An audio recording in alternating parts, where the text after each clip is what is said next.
झांग दागू ने कभी नहीं सोचा था कि झांग यू इतनी जल्दी फोन काट देगा, जिससे बूढ़ा आदमी नाराज हो गया। ऐसी बेटी जो संतानहीन है, यह अच्छी बात है कि हमने उसे घर नहीं दिया, अन्यथा उसके रवैये को देखते हुए मैं कल्पना भी नहीं कर सकता कि घर मिलने के बाद वह मेरे प्रति कैसा व्यवहार करेगी। झांग गोहुआ और अन्य लोग चुपचाप झांग दागू की आलोचना सुनते रहे कि झांग यू कितना अनुचित था, और वे भी ऐसा ही महसूस कर रहे थे। ये सुनकर चांग यून ने असहाय होकर आह भरी। वह क्या कह सकती थी? झांग यू की वापसी के बिना न तो डू जिया और न ही झांग होन कोई काम करने के लिए उंगली उठाएंगे। यदि सब कुछ अकेले उस पर निर्भर होता तो वह सचमुच चीजों को नियंत्रण में नहीं रख पाती। झांग यू की बातें जानने के बाद डू जिया भी दुखी हो गया। आखिरकार अगर झांग यू दूर रहता तो झांग दागू और उसकी पत्नी झांग गोहुआ और उसके परिवार के साथ रहते। वृद्ध दंपति पहले से ही अपने सबसे बड़े बेटे को तरजीह देते थे, और क्या इससे उनका पक्षपात और नहीं बढ़ेगा, क्योंकि इस बात की संभावना है कि माता पिता का पैसा धीरे धीरे झांग गोहुआ और उसकी पत्नी के हाथों में चला जाएगा। सबसे महत्वपूर्ण बात यह थी कि झांग यी ने कॉलेज में दाखिला नहीं लिया था, और हो सकता है कि कुछ वर्षों में उसकी शादी हो जाए। सगाई और घर के नवीनीकरण के लिए पैसा कोई छोटी रकम नहीं थी, और झांग गोहुआ और उनकी पत्नी निश्चित रूप से झांग दागू और उनकी पत्नी से वित्तीय मदद की उम्मीद कर रहे थे। नहीं, चाहे कुछ भी हो जाए, उन्हें पहले झांग दागू और उसकी पत्नी से कुछ पैसे लेने थे, अन्यथा जब झांग शिन विदेश में पढ़ाई करेगा तो वृद्ध दंपति केवल मौखिक सहायता ही दे पाएंगे। झांग यू ने मुझे अभी बताया कि अगर वह वापस आती है तो वह एक होटल में रुकेगी। चूंकि वह इतनी जिद्दी है, इसलिए उसे किसी होटल में रहने दो। मैं देखना चाहता हूं कि उसके पास इतना घमंडी होने के लिए कितना पैसा है। उसकी इतनी कम तनख्वाह से ही उसके पास पहले से ही थोड़ा पैसा आने लगा है। उसने ये भी नहीं सोचा कि यदि वह इतने वर्षों तक घर पर नहीं रहती तो वह उस छोटी सी तनख्वाह पर कैसे गुजारा कर पाती। झांग दागू के लिए इतने वर्षों तक जूनियर अकाउंटेंट के रूप में झांग यू को किस प्रकार का वेतन मिल सकता था? भले ही उसके कार्यस्थल ने आवास की समस्या हल कर दी हो, तो क्या उसे उपयोगिताओं के लिए भुगतान नहीं करना पड़ेगा? झांग होंग ने झांग यू के साथ संक्षिप्त बातचीत की और उनकी कंपनी द्वारा प्रदान की गई आवास स्थिति के बारे में जाना। कंपनी उपयोगिता और प्रबंधन शुल्क का भुगतान करती है। इसके बारे में सोचते ही झांग होंग को ईर्ष्या होने लगी। काम पर जाने पर पहले से ही सब्सिडी मिलती थी और अब कंपनी उपयोगिताओं और किराए का भुगतान कर रही थी। ये व्यवहार वास्तव में बहुत अच्छा था।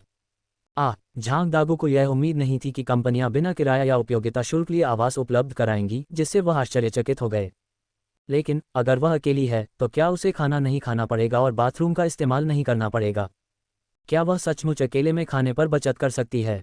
बहरहाल झांग दागू के लिए वह झांग यू को समृद्ध जीवन जीते हुए नहीं देखना चाहता था, क्योंकि यदि ऐसा है तो क्या इससे ये साबित नहीं होता कि झांग यू ने खुद को कुछ नहीं बनाया, क्योंकि उसने अपने माता पिता पर बहुत अधिक समय और ऊर्जा खर्च की थी? क्या झांग यू को सचमुच संघर्ष करना पड़ेगा?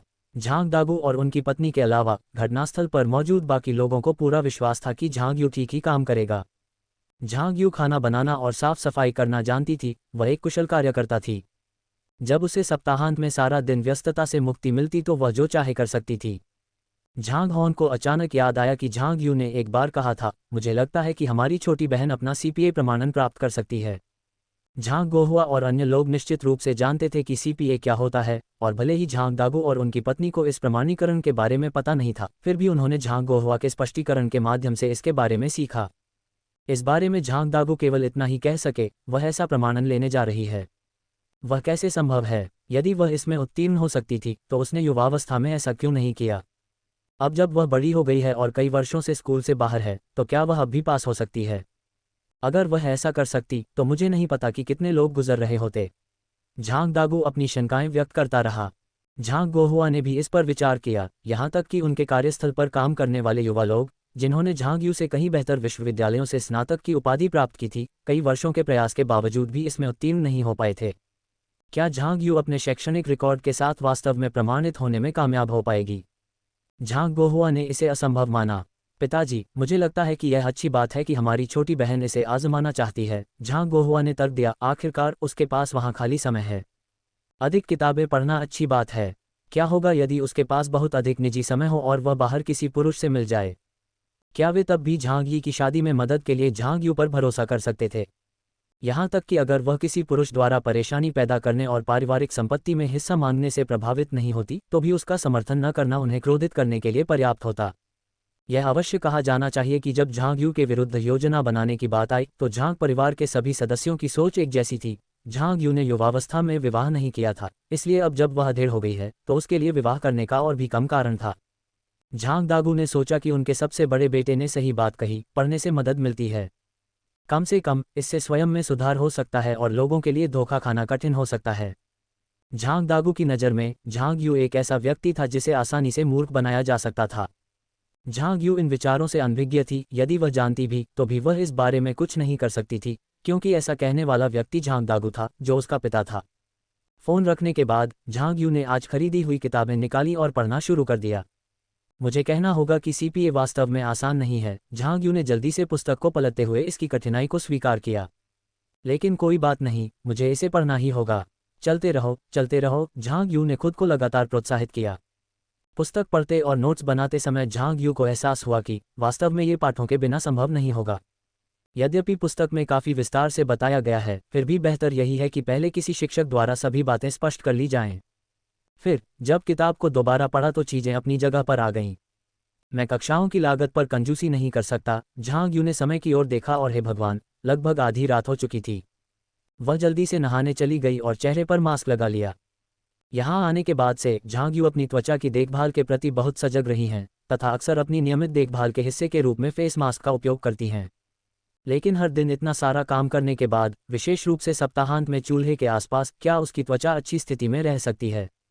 एक अविवाहित वृद्ध महिला के रूप में झांग यू ने सोचा कि अपनी वर्तमान त्वचा की स्थिति को बनाए रखना एक उपलब्धि थी, क्योंकि उसके शरीर के मूल मालिक के पास अच्छी संपत्ति थी। फिर भी वह लापरवाह नहीं हो सकती थी और उसे सचेत रहने की जरूरत थी। संपूर्ण त्वचा देखभाल दिनचर्या के बाद झांग यू बिस्तर पर लेट गई, कुछ और पृष्ठों को संक्षेप में पढ़ा और फिर प्रकाश बंद करने और आराम करने के लिए तैयार हो गई। शुभ रात्रि। आज का दिन सचमुच बहुत भाग्यशाली दिन रहा है। धीरे धीरे अपनी योजना पर आगे बढ़ते हुए उसे विश्वास हो गया कि अपने प्रयास से वह प्रमाणन प्राप्त करने में सफल हो जाएगी। बेशक उसे और भी अधिक खुशी इस बात से हुई कि झांग परिवार में संघर्ष चल रहा होगा। कल चियांग यून के पलटवार का इंतजार है। झांग यू अगले दिन काम पर गया ताकि कुछ प्रमुख व्यावसायिक सामग्रियों की समीक्षा कर सके जो कंपनी अगले सप्ताह शुरू करने जा रही थी। समीक्षा करते समय झांग यू को एक समस्या का पता चला और उसने वित्तीय प्रबंधक से अपनी राय साझा करने के लिए संपर्क किया। बेशक मुझे लगता है कि इन अनुबंधों की समीक्षा पहले ही एक वकील द्वारा की जानी चाहिए थी, लेकिन मुझे लगता है कि उनमें कुछ अस्पष्टता है। यह इस बारे में था कि यदि माल की डिलीवरी के बाद विवाद उत्पन्न हो तो उसे कैसे निपटाया जाए। वित्तीय प्रबंधक ने मूलतः झांग यू को ये सामग्रियां कुछ समय खरीदने के लिए दी थी, इस उम्मीद में कि वह उन पूर्व दस्तावेजों के बारे में भूल जाएंगी जिनका उन्होंने अनुरोध किया था। जहां तक किसी मुद्दे पर ध्यान देने की बात है, वित्तीय प्रबंधक ने इसे गंभीरता से नहीं लिया, क्योंकि बातचीत के दौरान कई लोगों ने समझौते की जांच की थी। उन्हें ये जानकर आश्चर्य हुआ कि डिलीवरी के बाद उत्पाद की गुणवत्ता से संबंधित विवादों को कैसे निपटाया जाए, यह एक मुद्दा था। वित्तीय प्रबंधक को अपने उत्पादों पर पूरा भरोसा था। ये समस्या कोई बड़ी बात नहीं है और हमें पहले कभी अपने उत्पादों के साथ ऐसी समस्या नहीं हुई। मैं निश्चित रूप से जानता हूं कि पहले कोई समस्या नहीं थी, लेकिन सिर्फ इसलिए कि पहले कोई समस्या नहीं थी इसका मतलब यह नहीं है कि भविष्य में नहीं होगी। मैं बस यही सोचता हूं कि भले ही यह मुद्दा उठने की संभावना न हो, क्योंकि यह पहले से ही अनुबंध में शामिल है, तो क्या हमें इस पर करीब से विचार नहीं करना चाहिए? झांग यू ने महसूस किया कि सिर्फ इसलिए कि पहले कोई समस्या नहीं थी, इसका मतलब यह नहीं है कि भविष्य में भी कोई समस्या नहीं होगी। इसके अलावा मैंने इस कंपनी के बारे में जानकारी ऑनलाइन देखी थी। ऐसा लगता है कि वे कई मुकदमों में शामिल रहे हैं जो सभी उत्पाद वितरण के बाद होने वाली समस्याओं से संबंधित हैं।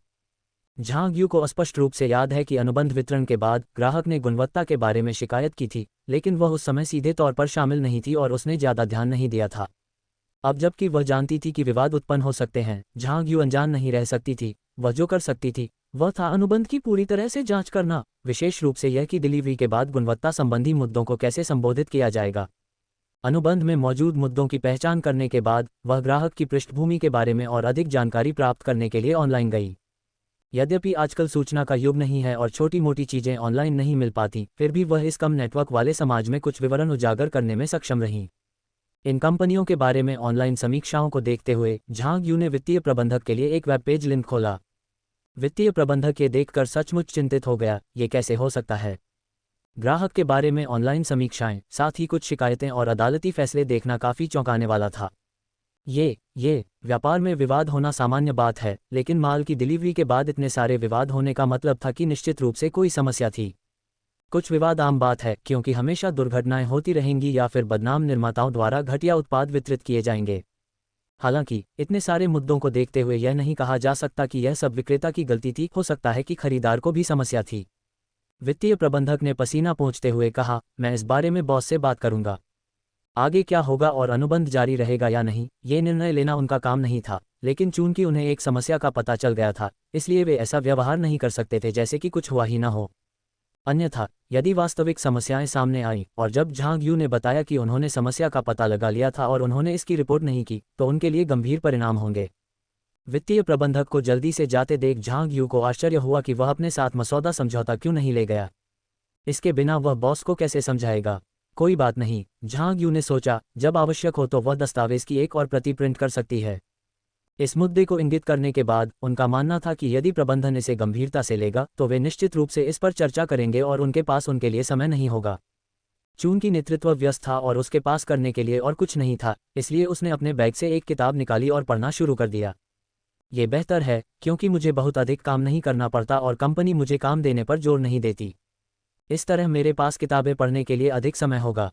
वाह, जितना अधिक झांग यू ने इसके बारे में सोचा, उतना ही उसे अपनी स्थिति के बारे में बेहतर महसूस हुआ। एक अच्छा वेतन कमाते हुए पढ़ने के लिए समय भी मिल रहा था। इतनी अच्छी नौकरी पाकर वह बहुत खुश हो गई। यदि संभव हो तो झांग यू वास्तव में सेवानिवृत्ति तक वहीं रहना चाहती थी, लेकिन वह जानती थी कि ऐसा होना असंभव है। किसी भी समय यदि मुख्यालय से कोई व्यक्ति उसकी जगह लेना चाहता था तो उसे तुरंत समूह कंपनी में वापस भेज दिया जाता था। उनकी भावी नौकरी समूह कंपनी की व्यवस्था पर निर्भर करेगी। फिलहाल झांग यू केवल अधिक प्रमाण पत्र अर्जित करने और खुद को बेहतर बनाने का प्रयास कर सकती थी, क्योंकि उसे लगता था कि अगर वह स्वेच्छा से अपना पद छोड़ देती है और उसके पास अपनी योग्यता साबित करने के लिए प्रमाण पत्र होते हैं, तो वे उसके लिए एक अच्छे पद की व्यवस्था कर देंगे। अपनी पुस्तक में तल्लीन झांग यू को इस बात का जरा भी अंदाजा नहीं था कि वित्तीय प्रबंधक द्वारा अपने बॉस और अन्य लोगों को अपनी खोज के बारे में बताने से कंपनी के पूरे उच्च वर्ग में हलचल मच गई। आखिरकार यदि यह सौदा सफल हो गया तो इससे वर्ष की योजना का लगभग आधा हिस्सा पूरा हो जाएगा। हालांकि बड़ी राशि के कारण यदि वास्तविक मुद्दे थे तो कंपनी पर प्रभाव बहुत बड़ा होगा, लेकिन इतने बड़े निवेश के बाद इतने बड़े सौदे को छोड़ देना क्या मायने रखता है। सम्मेलन कक्ष में बैठे सभी लोग इस उलझन में थे कि आगे कैसे बढ़ें। ये सचमुच एक दुविधा थी। उन्होंने एक दूसरे की ओर देखा और कुछ पल शांति बनाए रखने का निर्णय लिया। कोई विकल्प नहीं था। इस मुद्दे को लापरवाही से निपटाने पर आसानी से बलि का बकरा बनना पड़ सकता था। महाप्रबंधक ने धीरे से आह भरी, यहाँ तक कि वह भी इस उलझन में थे कि काम जारी रखें या छोड़ दें। कंपनी के प्रमुख शेयरधारक इस महत्वपूर्ण लेनदेन से पहले से ही अवगत थे और इसकी प्रगति में गहरी रुचि रखते थे।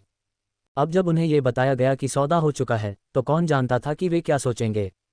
यदि वे अनुबंध पर आगे बढ़ते हैं और ऑनलाइन उल्लिखित समस्याओं का सामना करते हैं, तो इससे एक बड़ा संकट पैदा हो सकता है। करें या न करें। बॉस को अनिश्चितता महसूस हुई, लेकिन कुछ सोचने के बाद उसने कहा, मुझे लगता है कि हमें इस व्यापारिक सौदे को आगे बढ़ाना चाहिए। बॉस के निर्णय से हर कोई बहुत अधिक आश्चर्यचकित नहीं हुआ। आखिरकार इतना बड़ा सौदा छोड़ने के बाद उन्हें नहीं पता था कि उतना ही बड़ा ग्राहक कहाँ मिलेगा। लेकिन यदि वे अनुबंध पर आगे बढ़ते हैं और वास्तव में समस्याएं उत्पन्न होती हैं, तो कंपनी का वर्तमान वित्तीय तनाव उसे सहन करने में सक्षम नहीं होगा। बॉस ने पहले ही इस पर विचार कर लिया था। आइए हम वकीलों से परामर्श करें कि जोखिमों से कैसे बचें और अपने हितों की रक्षा के लिए अनुबंध को कैसे संशोधित करें। इसके अलावा दूसरे पक्ष के साथ समझौते की कुछ शर्तों को संशोधित करने के बारे में चर्चा करें, जैसे कि गुणवत्ता संबंधी विवादों को कैसे निपटाया जाए और डिलीवरी के समय स्वीकृति कैसे की जाए। बॉस के पास एक योजना थी। मैंने इसके बारे में सोचा है। जब तक हम स्वीकृति जांच तुरंत पूरी कर सकते हैं, मुझे विश्वास नहीं है कि वे हमसे मुआवजे का दावा कर पाएंगे। बिक्री प्रबंधक ने इस पर ध्यान दिया और पूछा, क्या होगा यदि वे संशोधनों से सहमत न हों? तो फिर हम इसे छोड़ देते हैं। बॉस ने दृढ़ता से कहा, यदि वे अनुबंध में परिवर्तन करने के लिए सहमत नहीं होते हैं, जब तक कि उनके पास छिपाने के लिए कुछ न हो, तो वे संशोधन के लिए सहमत क्यों नहीं होंगे? बिक्री प्रबंधक ने जवाब दिया, ठीक है। मुद्दे से निपटने का तरीका तय होने के बाद बॉस बैठक समाप्त होने की घोषणा करने ही वाले थे कि अचानक उन्हें कुछ याद आया। ओह हाँ, अब से चाहे अनुबंध कितना भी बड़ा या छोटा हो, झांग यू को उसकी समीक्षा करने दीजिए। जो भीड़ उठकर जाने के लिए तैयार थी, वह बॉस का निर्णय सुनकर सचमुच आश्चर्यचकित हो गई। आखिरकार जब पहली बार यह पता चला कि प्रमुख शेयरधारक किसी को भेजने जा रहा है, तो ऊपर से नीचे तक कंपनी इसके खिलाफ थी, जिसमें बॉस भी शामिल था, जिसने कहा कि इसे ऐसे ही रहने दो, इसे शुभंकर की तरह समझो और यदि संभव हो तो संपर्क से बचें। अन्यथा झांग यू अपने दूसरे दिन उनसे मिलने नहीं जाती, क्योंकि उसके आगमन के दिन कंपनी का कोई भी अधिकारी वहां मौजूद नहीं था। इसके बाद कोई संपर्क नहीं हुआ, तो फिर बॉस अब यह विचार क्यों प्रस्तावित कर रहा है? क्या वह झांग यू के साथ संचार और बातचीत के तरीके को बदलने की योजना बना रहा था? वहां उपस्थित लोगों ने महसूस किया कि इसका आकलन करना बहुत कठिन है और उन्हें अभी भी ये देखने की जरूरत है कि बॉस के मन में क्या है। बॉस ने अपने आसपास के हैरान चेहरों को देखा, क्योंकि उसे पता था कि उसके फैसले से सभी लोग उलझन में पड़ गए होंगे। शुरू में मुझे चिंता थी कि उनके द्वारा भेजा गया व्यक्ति एक उपद्रवी की तरह होगा, जो हमेशा हम पर नजर रखेगा। आखिरकार जब कोई प्रमुख शेयरधारक अचानक किसी को भेजता है तो संदेह होता है कि यही उसका इरादा होगा। लेकिन अब ऐसा लगता है कि इस व्यक्ति में वास्तव में कुछ क्षमताएं हैं। बॉस ने बैठक कक्ष में उपस्थित लोगों पर अपनी नज़र घुमाई। इससे पहले किसी ने इस समस्या का पता नहीं लगाया था, न ही किसी ने ऑनलाइन जाकर इसकी जांच करने के बारे में सोचा था। यदि वह न होती तो हमें इस मुद्दे पर ध्यान ही न जाता, और यदि ऑनलाइन वर्णित परिदृश्य वास्तव में घटित होते तो आपको क्या लगता है कि क्या होता? बॉस ने लोगों की ओर देखा और उनमें से किसी ने एक दूसरे की ओर देखने की हिम्मत नहीं की। इस समय वे वास्तव में विभिन्न चिंताओं से भरे हुए थे और राहत भी महसूस कर रहे थे। हालांकि उन्हें अभी अभी बॉस ने डांटा था, कम से कम स्थिति एक अपूरणीय स्थिति तक नहीं पहुंची थी।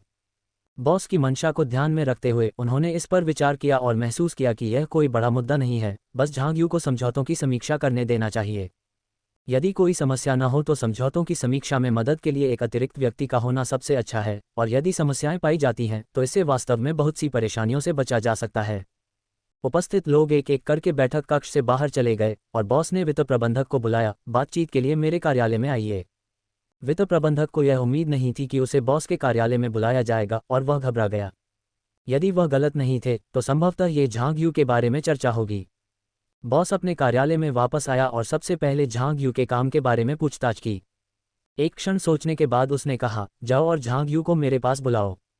झांग यू कार्यालय में एक किताब पढ़ रहा था। वित्त प्रबंधक को अंदर आते देख वह आश्चर्यचकित हुए बिना नहीं रह सकी। क्या हुआ? बॉस आपको बुला रहे हैं, उनके कार्यालय में चले जाए। वित्त प्रबंधक ने एक क्षण के लिए हिचकिचाते हुए कहा, पहले आने के लिए धन्यवाद। क्या बॉस उसे अपने कार्यालय में बुला रहा है? झांग यू मूर्ख नहीं थी, वह निश्चित रूप से महसूस कर सकती थी कि कंपनी ने उसे अस्वीकार कर दिया है। अब उसे क्यों बुलाया जा रहा था? जब झांग यू बॉस के कार्यालय की ओर जा रही थी तो उसे लगा कि शायद यह एक स्पष्ट और खुली बातचीत होनी चाहिए। झांग यू ये सोचकर कार्यालय पहुंचे कि यह आमने सामने की बातचीत होगी, बिल्कुल उनकी पहली मुलाकात की तरह। लेकिन अप्रत्याशित रूप से इस बार बॉस सोफे पर बैठा था। क्या यह अधिक सहज बातचीत होनी चाहिए थी? उसे देखकर बॉस ने उसे सोफे पर बैठने का इशारा किया। झांग यू ने किनारे पर बैठने के लिए एक स्थान चुना और चुपचाप उसे चाय बनाते हुए देखने लगी। उसने गोंगफू चाय बनाने के बारे में सुना था, हालांकि ये दिखावा करने के लिए अच्छा था, लेकिन अगर यह उसके बस में होता तो वह चाय के एक बड़े मग को गले लगाना पसंद करती। लेकिन अगर बॉस इस तरह दिखावा करना चाहता था तो बेशक वह केवल देख सकती थी। जल्द ही बॉस ने कई कप चाय परोसी। P low. ठीक है। झांग यू ने एक कप उठाया और धीरे धीरे उसका स्वाद लेना शुरू कर दिया। हालांकि उसने पहले कभी इतने छोटे कपों में चाय नहीं पी थी, लेकिन वह जानती थी कि गोंगफू चाय पीना दिखावा करने के समान है। बॉस ने भी एक कप उठाया और पीना शुरू कर दिया।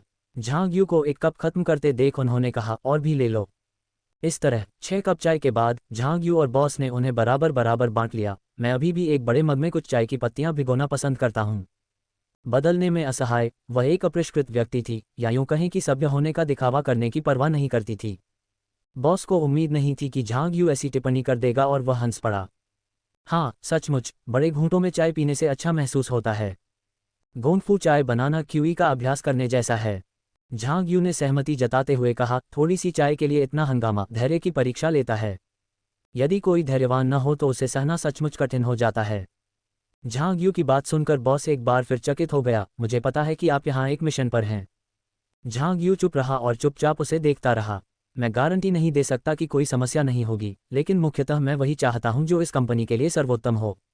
आप जानते हैं, कंपनी चलाते समय कुछ खर्चे होते हैं जो आपको चुकाने पड़ते हैं, लेकिन उन खर्चों को किताबों में साफ साफ दर्ज नहीं किया जा सकता। बॉस ने घुमा फिराकर समझाया। झांग यू ने इसे ओह के साथ स्वीकार किया। बेशक वह जानती थी अनुमेय सीमा के भीतर काम करना संभव है। आप आशा करते हैं कि कंपनी अच्छा प्रदर्शन करेगी, और मूल कंपनी भी, क्योंकि आखिरकार कंपनी ने बहुत सारा पैसा निवेश किया है। कंपनी जितना बेहतर प्रदर्शन करेगी, मूल कंपनी को उतना ही अधिक लाभ होगा। झांग यू बस इतना कहना चाहता था कि उनकी स्थिति एक जैसी है, दोनों ही कंपनी के समृद्ध होने की उम्मीद कर रहे हैं। एक संक्षिप्त बातचीत से दोनों पक्षों की मुख्य बातें सामने आ गईं, यद्यपि वे सभी पहलुओं पर एकमत नहीं थे, कम से कम कुछ मामलों में, लेकिन उनके लक्ष्य एक जैसे थे। झांग यू के साथ संक्षिप्त बातचीत के बाद बॉस ने कहा, मैंने उन्हें पहले ही बता दिया है कि अब से सभी कंपनी अनुबंधों की समीक्षा आपको ही करनी होगी। झांग यू ने यह उम्मीद नहीं की थी कि कंपनी को वर्षों से पीछे रखने वाली एक बड़ी कमजोरी की पहचान करने मात्र से ही वह इस स्थिति में पहुंच जाएगी। हालांकि वह ये नहीं समझ पाई कि उनके मन में परिवर्तन किस कारण से हुआ, लेकिन अब जबकि बॉस ने पहले ही ऐसा कह दिया था, वह केवल इसे स्वीकार कर सकती थी। इसके अलावा आपका वेतन आपकी मूल कंपनी द्वारा दिया जाएगा, क्योंकि झांग यू आधिकारिक तौर पर अस्थायी स्थानांतरण पर था। ये भी चिंता थी कि यदि उनका वेतन यहीं दिया जाता तो वे कंपनी की वास्तविक स्थिति की जानकारी मुख्यालय को ईमानदारी से नहीं दे पाती। झांग यू ने जवाब में गुनगुनाया, ये सोचते हुए कि बॉस अचानक ये बात क्यों उठा रहे हैं। क्या वह ये सुझाव दे रहा था कि वह उसे वेतन देगा? सच कहें तो वह वास्तव में इसे स्वीकार नहीं कर सकी। आखिरकार इस जगह से पैसा लेकर वह कुछ मामलों में निष्पक्ष नहीं रह पाएगी, और यहाँ के लोग निश्चित रूप से उससे ऐसी चीजें करने की अपेक्षा करेंगे जिनमें वह सहज नहीं है। चूंकि आप यहाँ भी कंपनी के लिए काम कर रहे हैं, इसलिए आपको कुछ मुआवजा मिलना चाहिए। आखिरकार जब तक आप यहाँ हैं, आपको खाने पीने की जरूरत तो है ही। 5,000 प्रति माह का अतिरिक्त वेतन कैसा रहेगा? बॉस ने झांग यू की ओर देखते हुए पूछा। आप दूसरे पक्ष को न बताने का विकल्प भी चुन सकते हैं, बॉस ने विचार किया और एक सुझाव दिया। ये बात झांग यू जानती थी, सहमत होने पर वह वास्तव में प्रति माह अतिरिक्त 5,000 रुपये प्राप्त कर सकती थी।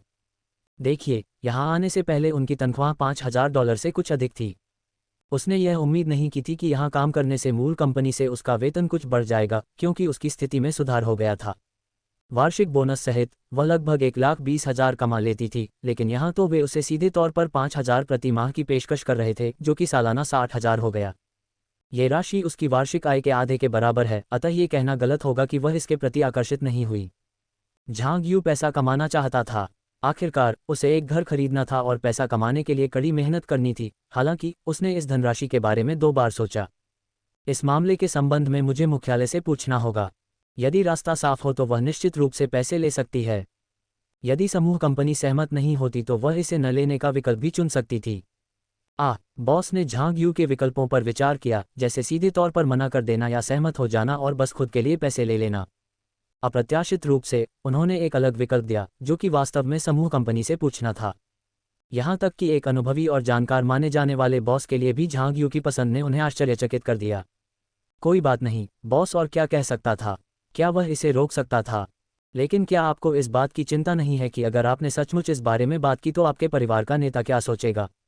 यदि यह मामला उनके अधीनस्थ द्वारा रिपोर्ट किया जाता तो बॉस को लगता कि वे बहुत नाराज होंगे। यह मामला, झांग यू ने गंभीरता से कहा, बेशक मैं चिंतित हूं। इससे नेतृत्व को लगेगा कि मैं कुछ ऐसा करूंगा जिससे कंपनी को नुकसान होगा। लेकिन मुझे लगता है कि मुझे इस बारे में नेतृत्व से बात करनी चाहिए। अन्यथा अगर उन्हें किसी और के मुंह से इसके बारे में पता चला तो भले ही मैंने मना कर दिया हो, फिर भी नेतृत्व चिंतित होगा। वे मुझसे असंतुष्ट होंगे। चूंकि मामला ऐसा है, इसलिए मेरे लिए सीधे नेतृत्व से बात करना बेहतर होगा। झांग यू को लगा कि इस मामले को गुप्त रखना असंभव है। क्या होगा अगर उसके सामने वाला व्यक्ति किसी और के माध्यम से इस मामले को उजागर कर दे? तो क्या? ये सुनकर बॉस को झांग यू के शब्दों का अर्थ समझ में आ गया। तुम्हें नहीं लगता कि मैं तुम्हें धोखा दे सकता हूं? क्या ये बिल्कुल संभव नहीं है? झांग यू को पता था कि इससे बॉस नाराज हो सकता है, लेकिन इससे क्या? झांग यू के जवाब से बॉस सचमुच नाराज हो गए। मुझे आखिरकार समझ आ गया कि आप इतने सक्षम होने के बावजूद किसी कारणवश कभी पदोन्नति क्यों नहीं पा सके।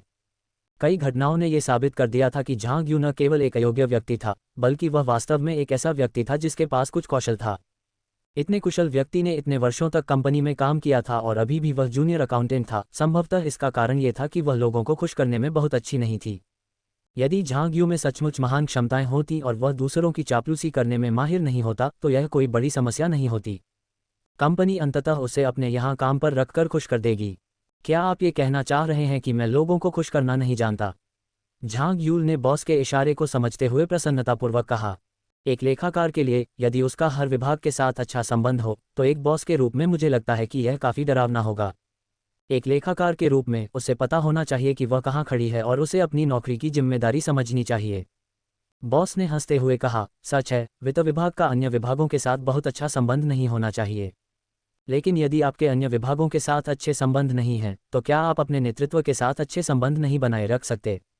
ऐसी कंपनी में क्या आपको लगता है कि चापलूसी करने से मुझे कुछ हासिल होगा?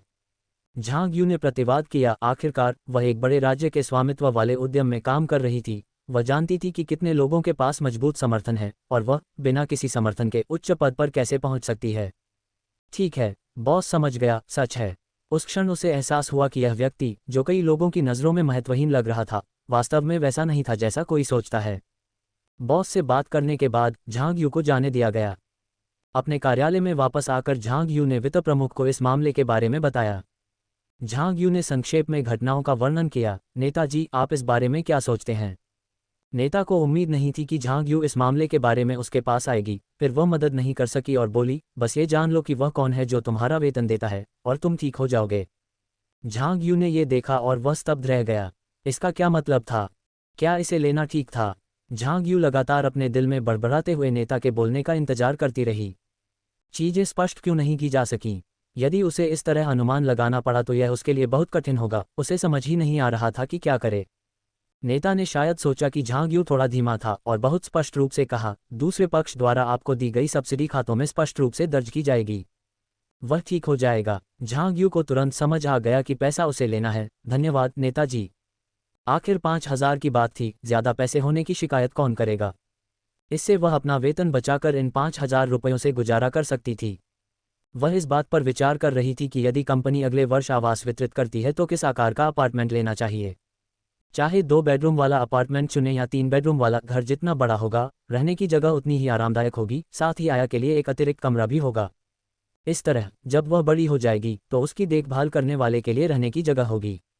लेकिन यह विचार जितना अच्छा था, घर जितना बड़ा होगा, बंधक की कुल लागत उतनी ही अधिक होगी तथा मरम्मत के लिए उतनी ही अधिक धनराशि की आवश्यकता होगी। कोई यह कह सकता है कि एक अतिरिक्त कमरा होना वास्तव में वित्तीय क्षमता का मामला था, जिसकी उसके पास सबसे अधिक कमी थी। अप्रत्याशित रूप से जब वह पूरी तरह से परेशान थी तो एक समाधान सामने आया, जैसे कि अंधेरे विलो और चमकीले फूलों के पीछे एक गांव ढूंढना। उत्साहित झांग यू ने बॉस को समाधान भेजा और फिर कार्यालय में उत्साहपूर्वक जश्न मनाया।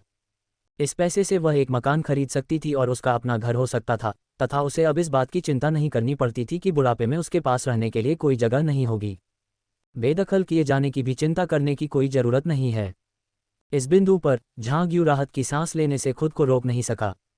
उसके मिशन की सफलता उसकी पहुंच में लग रही थी। उस शाम घर लौटते समय झांग यू ने खुशी खुशी पसलियों का एक हिस्सा खरीदा ताकि भोजन में वास्तव में सुधार हो सके।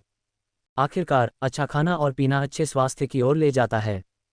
पेट भर खाना खाने के बाद झांग यू पड़ोस में घूमने लगी। इससे पहले उसने केवल वित्त प्रबंधक के मार्गदर्शन में ही इस क्षेत्र को जल्दी जल्दी घूमते हुए देखा था। दरअसल आसपास कुछ अच्छी जगहें होनी चाहिए।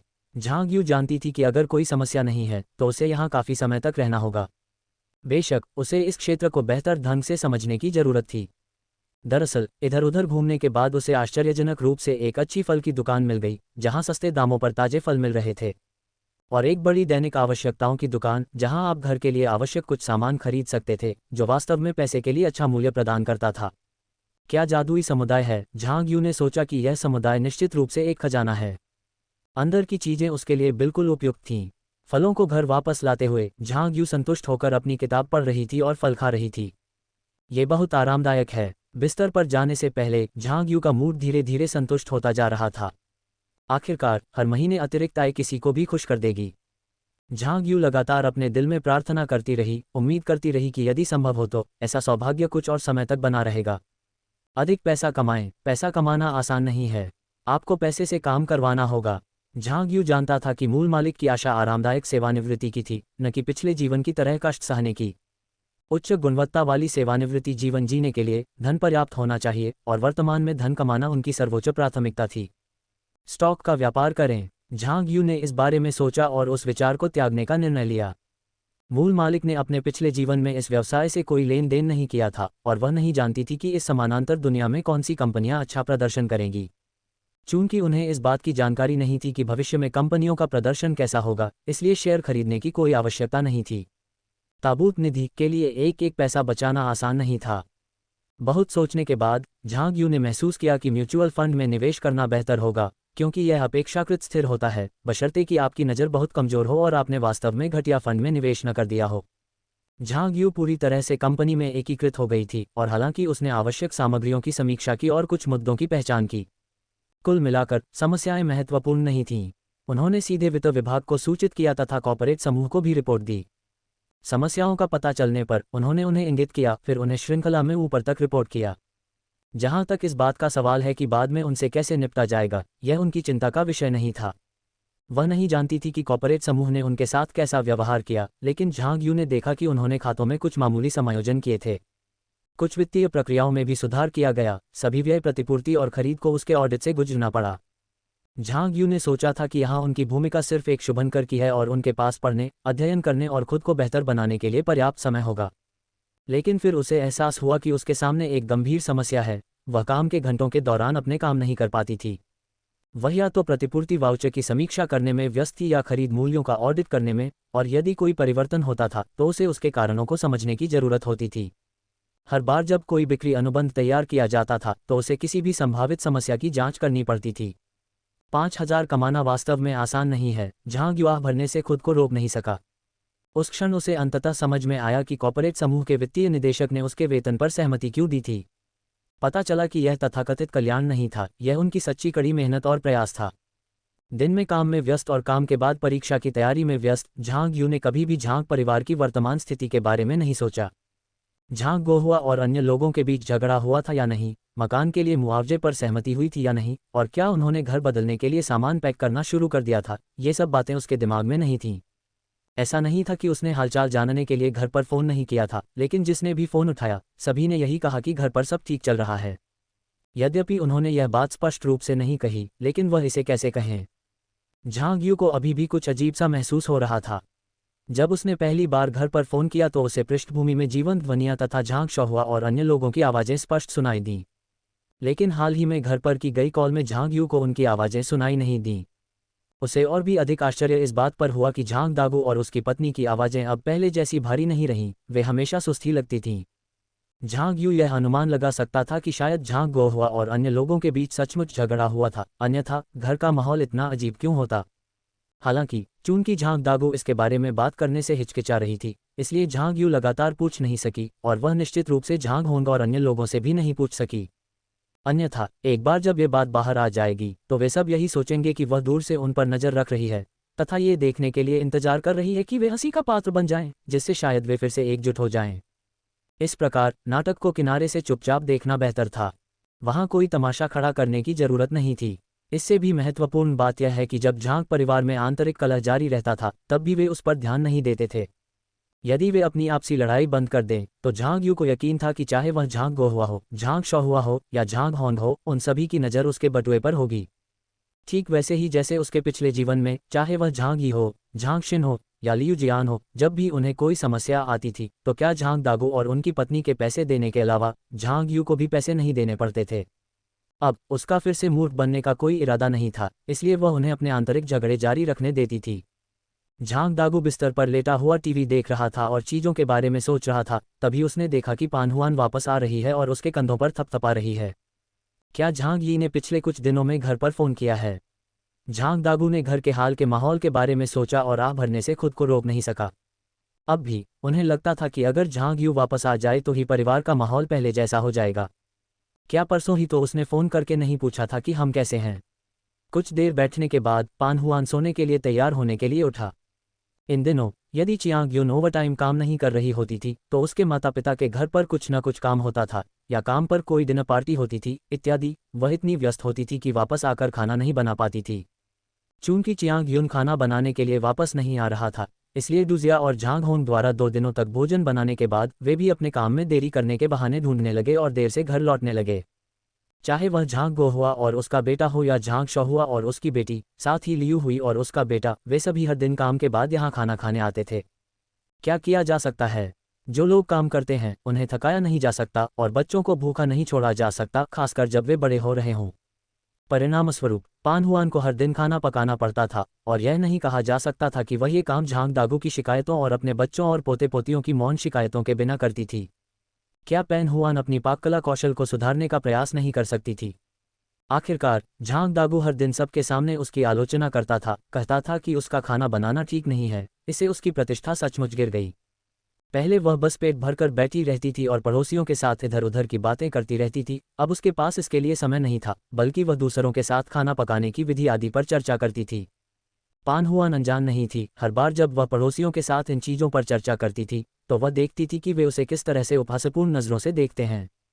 ये कहा जा सकता है कि इतने वर्षों से उन्होंने खाना नहीं पकाया था, और अब जबकि उनके सबसे बड़े पोते की शादी होने वाली थी और उसके बच्चे होने वाले थे, तो उन्होंने खुद को फिर से खाना पकाते हुए पाया।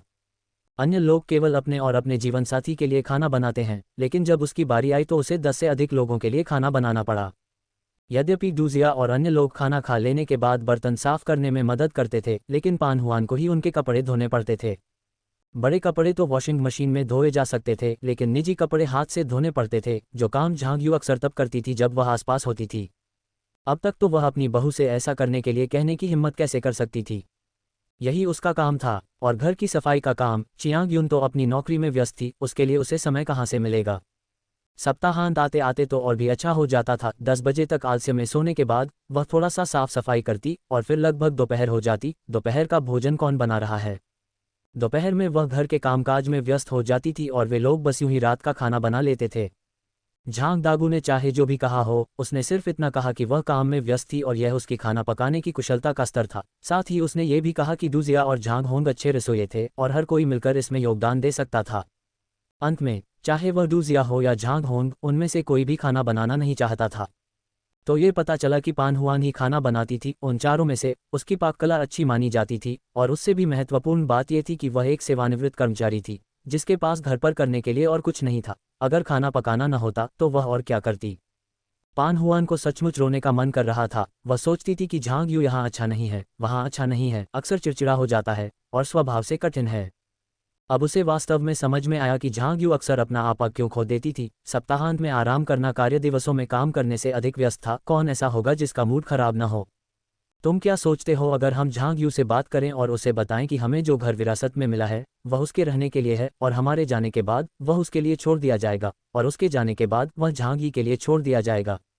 तुम क्या सोचते हो। हालांकि उसे चियांग यू से काफ़ी शिकायतें थीं, लेकिन झांग दागू के दिल में झांग परिवार के इकलौते पोते की स्थिति अभी भी बहुत सुरक्षित थी, और घर अब भी उसे ही मिलेगा।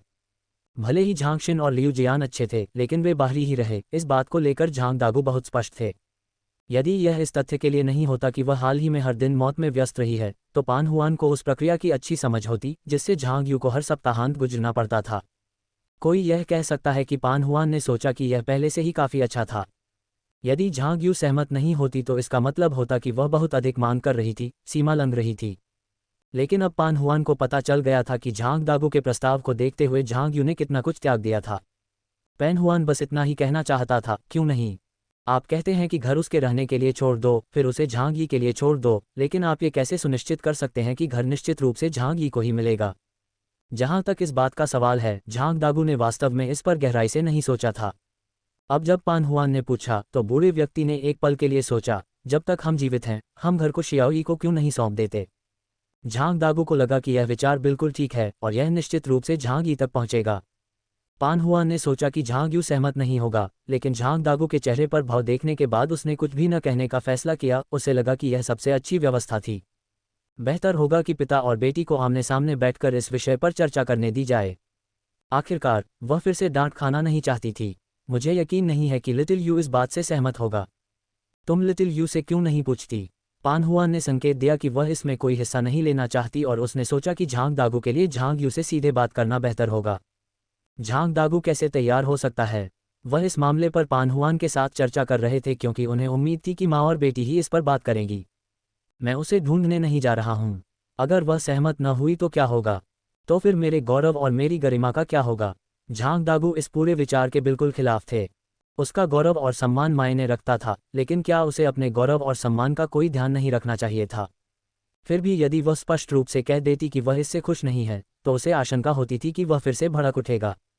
हाल ही में पान हुआन को झांग दागू से सचमुच डर लगने लगा था। इस बात की चिंता करते हुए कि कहीं उसे फिर से गलती से डांट न पड़ जाए, उसने कहा, ऐसा क्यों न हो, समय आने पर हम तीनों मिलकर बात कर सकते हैं। मैं बातचीत शुरू करूंगा। अगर लिटिल यू के पास कोई विचार है तो हमें संदेश भेजने के लिए इधर उधर जाने की जरूरत नहीं होगी। हम इस मामले को सीधे सुलझा सकते हैं। बूढ़े आदमी, आप क्या सोचते हैं। पान हुआन ने एक सुझाव दिया। उसने क्या सोचा। झांग दागू कहना चाहता था कि यह बहुत अच्छा नहीं है, लेकिन वह यह भी जानता था कि अंततः उसे ही इस मामले को अंतिम रूप देना है। इसे भूल जाओ, यह ऐसा ही है। फोन पर यह स्पष्ट नहीं है, और चूंकि वह केवल सप्ताहांत पर ही वापस आ सकती है, इसलिए हम संदेश भेजकर देरी नहीं कर सकते। उनके पास समय की कमी थी, तथा उनके सामने एक महत्वपूर्ण कार्य था। तथाकथित गर्व की तुलना इस मामले को निपटाने के महत्व से नहीं की जा सकती। झांग दागू ने निर्देश दिया, कुछ दिनों में अगर लिटिल यू फिर से फ़ोन करे तो उसे घर आने के लिए कहना याद रखना। जहां तक इस अनुरोध का सवाल है तो निश्चित रूप से पान हुआन को इसे पूरा करना ही था, अन्यथा सब कुछ टाल देने से बूढ़ा आदमी फिर से भड़क सकता था। झांग यू ने सोचा था कि झांग दागू और अन्य लोग आते रहेंगे, लेकिन अप्रत्याशित रूप से घर छोड़ने के 3 सप्ताह बाद ही उन्होंने उसे वापस आने के लिए कहा। झांग यू की पहली प्रतिक्रिया ये थी कि यह वापसी यात्रा निश्चित रूप से अच्छी तरह समाप्त नहीं होगी। निश्चित रूप से झांग परिवार को कुछ समस्या का सामना करना पड़ा था। लेकिन चून की वृद्ध दंपति ने पूछा था तो क्या वह वापस नहीं जा सकती थी। झांग यू ने एक पल के लिए सोचा, माँ, मैं शनिवार सुबह के लिए टिकट खरीदूंगा। आप केवल शनिवार की सुबह ट्रेन से वापस आ सकते हैं। पान हुआन को उम्मीद थी कि झांग यू शुक्रवार को वापस आ जाएगा ताकि वह उसके साथ रात का खाना खा सके। पेन हुआन, क्या आप शुक्रवार के लिए ट्रेन टिकट नहीं खरीद सकते? शुक्रवार के लिए रेल टिकट? झांग यू बिल्कुल भी तैयार नहीं थी। शुक्रवार को 5 बजे काम से छुट्टी, 6 बजे के बाद स्टेशन पहुंचना, और अगर वह घर जाने के लिए सबसे तेज ट्रेन भी लेती तो भी 10 बजे के बाद। झांग यू, तो मुझे एक रात के लिए आवास पर अतिरिक्त खर्च करना पड़ेगा। रहने भी दो, चलो शनिवार तक ही सीमित रहें। बहुत ज़्यादा जल्दबाजी करने की ज़रूरत नहीं है। झांग यू, ठीक है, मैं शनिवार को दोपहर में घर आ जाऊंगा, इसलिए दोपहर के भोजन के लिए मेरा इंतज़ार मत करना। वह अच्छी तरह जानती थी कि यदि वह उनसे प्रतीक्षा करने के लिए भी कहेगी तो वे नहीं करेंगे। क्या पान हुआन को यह उम्मीद नहीं थी कि न केवल शुक्रवार का रात्रि भोजन संभव नहीं था, बल्कि शनिवार के दोपहर के भोजन पर भी भरोसा नहीं किया जा सकता था? क्या आप पहले वापस नहीं आ सकते? क्या इसका मतलब यह था कि उसे वापस जाकर खाना बनाना चाहिए? झांग यू ने जवाब दिया, बिल्कुल नहीं, मुझे शनिवार को देर तक सोना है। चिंता मत करो, मैं वापस आऊंगा। झांग यू, वैसे क्या मेरा भाई और बाकी लोग सप्ताहांत में पारिवारिक भोजन के लिए वापस आ रहे हैं? मैं अंततः अपनी भाभी के पाक कला कौशल का स्वाद चख सकती हूँ। झांग यू ने स्पष्ट रूप से कहा कि वह खाना नहीं पकाएगी और चियांग यून की पाक कला कौशल का आनंद लेने के लिए उत्सुक है। क्या यह इस बात का संकेत था कि वह खाना बनाने की योजना नहीं बना रही थी? पान हुआन को थोड़ी निराशा हुई। झांग यू के खाना पकाने की आदत हो जाने के बाद दूसरों के व्यंजन पचाना उसके लिए सचमुच कठिन हो गया था। पान हुआन, आपकी भाभी का खाना कुछ खास अच्छा नहीं है ना? तुम्हारा अभी भी सबसे स्वादिष्ट है ना? क्या इसका तात्पर्य यह नहीं था कि उसे वापस जाकर शेफ बनना चाहिए? झांग यूल ने हंसते हुए कहा, माँ, कोई बात नहीं, अगर भाभी अच्छा खाना नहीं बना सकती तो वह सीख सकती हैं। झांग यू, शुरू में मुझे भी नहीं पता था कि कैसे करना है, मैंने धीरे धीरे सीखा। ओह, और मुझे याद है कि मेरी शेल्फ पर कुछ कुकबुक्स हैं, आप मेरी भाभी को दिखा सकते हैं। झांग यू, इसी तरह मैंने अपने खाना पकाने के कौशल में सुधार किया। चियांग यून को एक रसोई की किताब पढ़ने दें। धीरे धीरे उसकी पाक कला में सुधार। पान हुआन वास्तव में इस विचार को सहन नहीं कर सका। अब उसे समझ में आया कि ओवरटाइम और समारोहों की यह सारी बातें आखिर किस बारे में थीं। बकवास, ये सब चियांग यून के वापस आकर खाना न बनाने के बहाने थे। लेकिन पान हुआन इसका खंडन नहीं कर सके क्योंकि उनके पास कोई सबूत नहीं था और उन्हें झांग दागू और उसके बेटे की इज्जत बचानी थी। पान हुआन ने अजीब तरह से हंसते हुए कहा, आपकी भाभी काम में व्यस्त हैं। झांग यू, मैं भी काम में व्यस्त था, लेकिन फिर भी मैंने सीखा। माँ, मेरी भाभी को थोड़ा समय दो। क्या आपने नहीं कहा था कि मेरी बड़ी भाभी बहुत होशियार हैं और जल्दी सीखती हैं? झांग यू ने पान हुआन द्वारा चियांग यून के लिए की गई प्रशंसा को याद किया और अपनी माँ को चुप कराने के लिए उनका इस्तेमाल करने को तैयार थी। तो मुझे भाभी पर भरोसा है। झांग यू ने ये सब कह दिया है तो पान हुआन और क्या कर सकता था? बोलो कि चियांग यून खाना बनाना नहीं चाहता था। वे शब्द बोलना असंभव था। झांग यू के साथ फ़ोन पर कुछ देर बात करने के बाद पान हुआन ने उसे बार बार याद दिलाया कि इस सप्ताह वापस आना याद रखना। फ़ोन रखने के बाद झांग यू आह भरने से खुद को नहीं रोक सका। जब यह मेरे पास था तो मैंने इसकी सराहना नहीं की थी। अब जब मैंने इसे खो दिया है तो मुझे पता है कि यह अत्यावश्यक है। क्षमा करें, लेकिन यह मुद्दा समझौता योग्य नहीं है। वापस आने पर खाना न बनाना तो सवाल ही नहीं था, लेकिन वह पहले की तरह सब कुछ नहीं करती थी। बाजार जाने से लेकर किराने का सामान खरीदने, खाना बनाने और बर्तन धोने से लेकर साफ सफाई तक सब कुछ वह खुद ही नहीं करती थी। क्षमा करें, वह भी मेहमान है, वह ये सब क्यों करे? वह झांग दागू और उनकी पत्नी के लिए कुछ व्यंजन बनाती थी जिन्हें वे पसंद करते थे ताकि वह उनके प्रति अपना सम्मान प्रदर्शित कर सकें। जहां तक इससे अधिक कुछ का सवाल है, क्षमा करें, वह उसकी जिम्मेदारी नहीं थी। फ़ोन रखने के बाद पान हुआन ने उम्मीद भरी झांग दागू की ओर सिर हिलाया। छोटी यू ने कहा था कि वह शनिवार दोपहर को वापस आ जाएगी। क्या शनिवार दोपहर तक नहीं पहुंचोगे? झांग दागू का चेहरा भी अप्रिय हो गया। इतनी देर क्यों? वह शुक्रवार को वापस नहीं आ सकती। झांग दागू को लगा कि शुक्रवार की रात वापसी के लिए उपयुक्त समय होगा। अगर वह शुक्रवार को घर आती है तो बहुत देर हो जाएगी, 10 बज चुके होंगे। उसे होटल में एक अतिरिक्त दिन के लिए भुगतान करना होगा। ठीक है, अगर आपको कोई आपत्ति है तो आप उसे खुद बुला सकते हैं। पान हुआन अधीर हो गया। वास्तव में ऐसा नहीं है कि उसने उसे मनाने की कोशिश नहीं की थी। छोटी यू शहर से बाहर है और किसी भी चीज़ के लिए हम पर निर्भर नहीं है। हम उससे वास्तव में क्या उम्मीद कर सकते हैं? दूसरे बच्चों को देखो, हमने उन्हें अभी तक घर नहीं दिया है। उनका रवैया देखा। पान हुआन के विचार में झांग यू का रवैया पहले से ही बहुत अच्छा था। वह न तो उनसे कुछ उम्मीद करती थी और न ही उनके साथ अच्छा व्यवहार करने की इच्छा रखती थी। इतना कहकर झांग दागू ने बोलना बंद कर दिया। हाँ, उनके पास ऐसा कुछ भी नहीं था जो झांग यू को प्रभावित कर सके, तो फिर वह क्यों समझौता करेगी? झांग गोहुआ और अन्य जानते थे कि झांग यू सप्ताहांत के लिए वापस आ रहा था और उनमें से प्रत्येक बहुत उत्साहित था। उन सभी ने सोचा कि एक बार झांग यू वापस आ जाएगी तो वह खाना बनाना शुरू कर देगी और वे स्वादिष्ट भोजन का आनंद ले सकेंगे। पान हुआ ने सभी के हाव भाव पर नजर डाली और स्पष्ट रूप से उनका भ्रम तोड़ते हुए कहा, इसके बारे में सोचना भी मत। छोटा यू शनिवार दोपहर से पहले नहीं आएगा। यह मत पूछिए कि वह शुक्रवार को वापस क्यों नहीं आ रही है। यदि आप पूछते हैं तो आप उसे होटल में रुकने के लिए कह रहे हैं। आप उससे कह रहे हैं कि वह खाना बनाने के लिए वापस आने को तैयार न हो। इसके अलावा उन्होंने कहा कि वह अपनी भाभी की पाककला का स्वाद चखने के लिए उत्सुक हैं। खुश चांग युन की ओर देखते हुए पान हुआन ने एक बहुत ही क्रूर वास्तविकता बताई। जब चियांग युन ने सुना कि झांग यू वापस आ रहा है तो उसे खुशी के अलावा कुछ भी महसूस नहीं हुआ। उसने सोचा कि वह अंततः एक सप्ताहांत के लिए आराम कर सकेगी। लेकिन अप्रत्याशित रूप से झांग यू शनिवार दोपहर तक नहीं पहुंची और उसने खाना न बनाने की योजना भी बना ली, क्योंकि उसने उसकी पाक कला का नमूना लेने की इच्छा व्यक्त की थी। अपने बगल में दूजिया और झांग होन को देखकर चियांग युन बहुत दुखी थी। ऐसा नहीं है कि मैं अकेली भाभी हूँ। क्या वे उससे खाना पकाने की भी उम्मीद करते थे? माफ़ करना, वह इस बात पर यकीन नहीं करने वाली थी। क्या आप ही नहीं हैं बड़ी भाभी जो घर पर रहती हैं?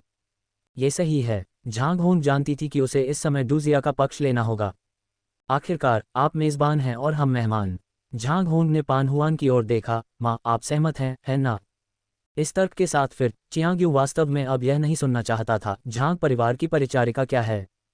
ये सब बकवास था। क्या परिचारिका? हकीकत में उसे नानी कहना अधिक सटीक होगा। एक मेहनती और शिकायत न करने वाली नानी, जिसने चाहे कितना भी काम किया हो उसे कभी प्रशंसा का एक शब्द भी नहीं मिला। चियांग युन ने जितना अधिक इसके बारे में सोचा उतना ही वह क्रोधित होती गई। मैं भी इन दिनों व्यस्त रही हूँ। डूजिया, तुम वापस क्यों नहीं चले आते?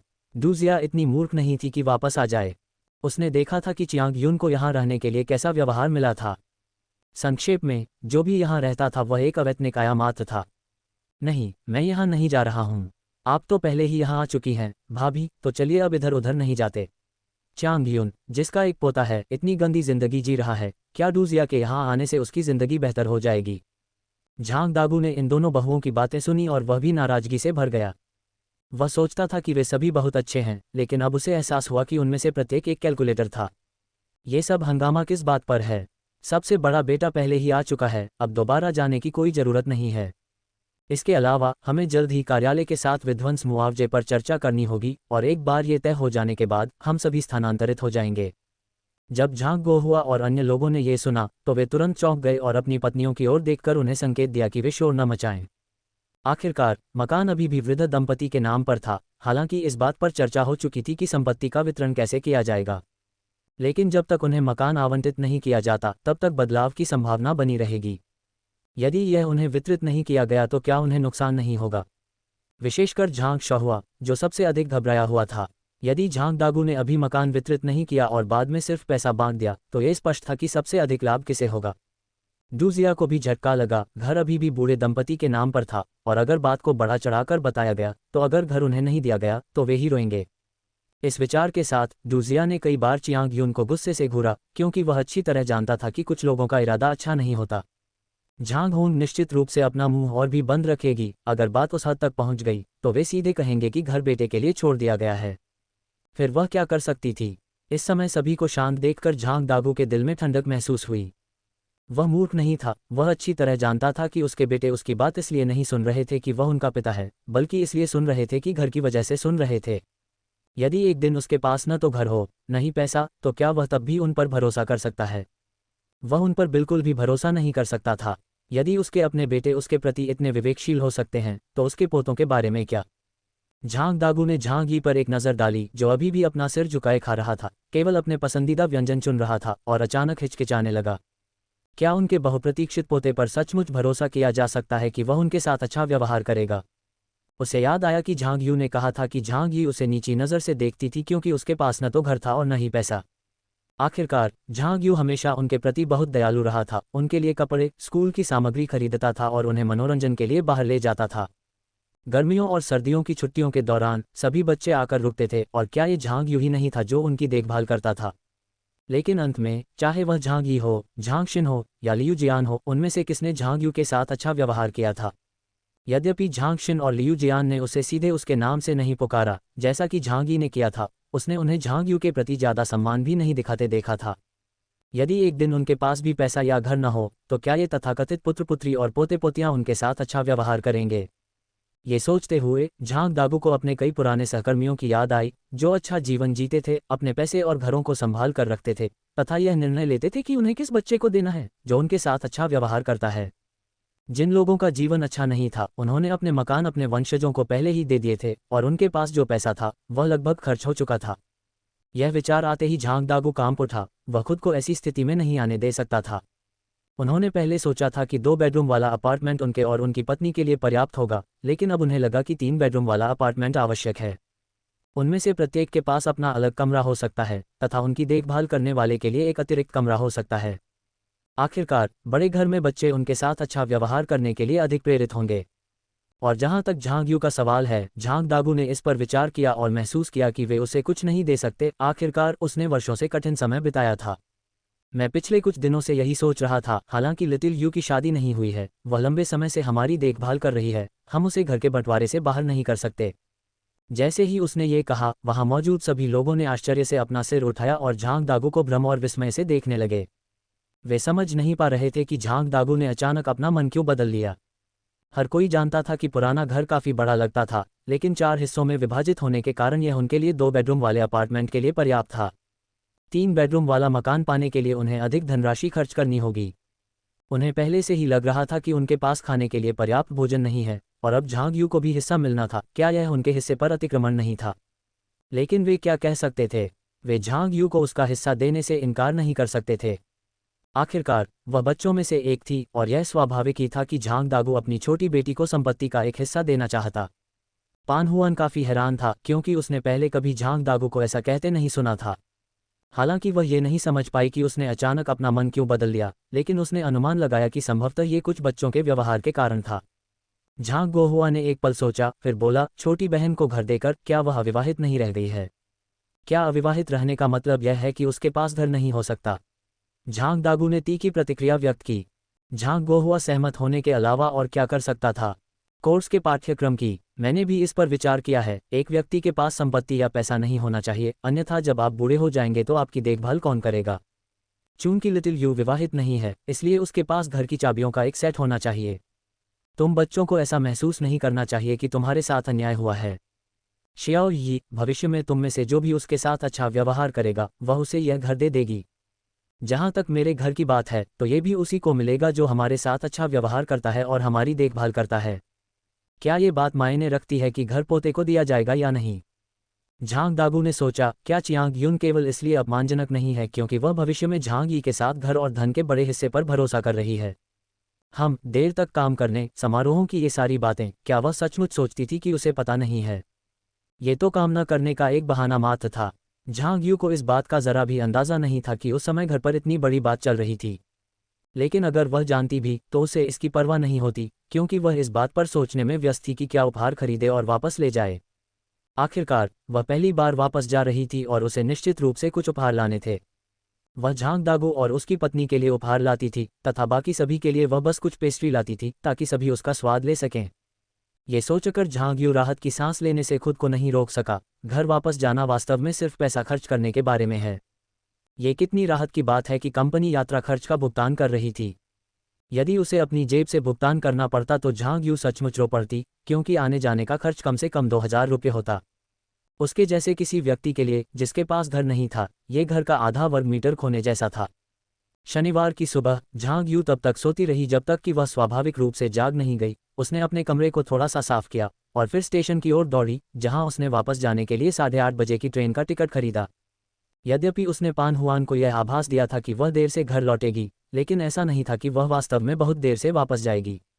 ट्रेन में चढ़ते ही झांग यू ने एक किताब निकाली और पढ़ना शुरू कर दिया, अपने आसपास के लोगों की बातचीत की कोशिशों को नज़रअंदाज करते हुए। कौन जान सकता था कि उसके आसपास के लोग अच्छे लोग थे या नहीं। एक कहावत है, अजनबियों से बात मत करो। वह जानती थी कि जो व्यक्ति दयालु और परोपकारी दिखता है वह तस्कर हो सकता है। उसकी भलाई के लिए चुपचाप अकेले बैठकर किताब पढ़ना बेहतर था।